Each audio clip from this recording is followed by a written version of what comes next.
Well, it's something that most of us will face at some point in our lives, the feeling of grief. Many people find comfort in leaning on family during those times, as Meisha shows us in today's Love It. Meisha.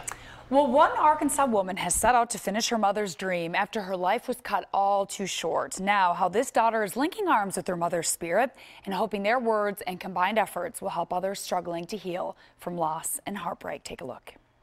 Her accident was November 13th of 2014. A car accident on an icy winter day claimed the life of Charlotte Harry's mother, Ramona. Before she passed away, she was working on a book about the ways that she coped with the loss of her father to cancer, and I was helping her through the editing process and through the writing process. Harry says her mother worked hard on the book and she couldn't let it go to waste, so she got to writing it. The first half of the book, of course, is my mother's words, and it's her telling her story. She tells a bit about herself, about my grandfather, about his diagnosis. Then the book goes into my story. The book gives people advice on how to cope with the process of grief.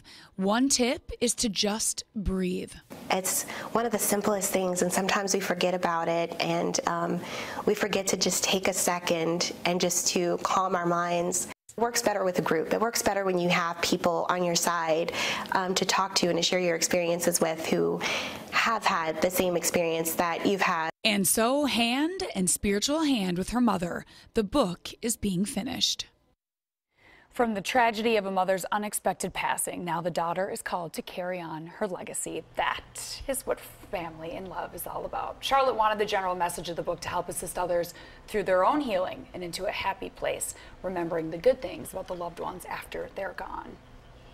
Imagine that, losing a loved one, and they were just going to finish this book about their own healing. Well, the fact that she did it, it's a testimony to her mom. Yes, and then the daughter comes through and finishes the book. It's crazy how life sometimes comes full circle. Charlotte is doing exactly what her mother would have wanted. Not staying in her grief, but moving upward with grace and a healing hand, all while carrying the torch forward with beautiful memories of her mother. Love it.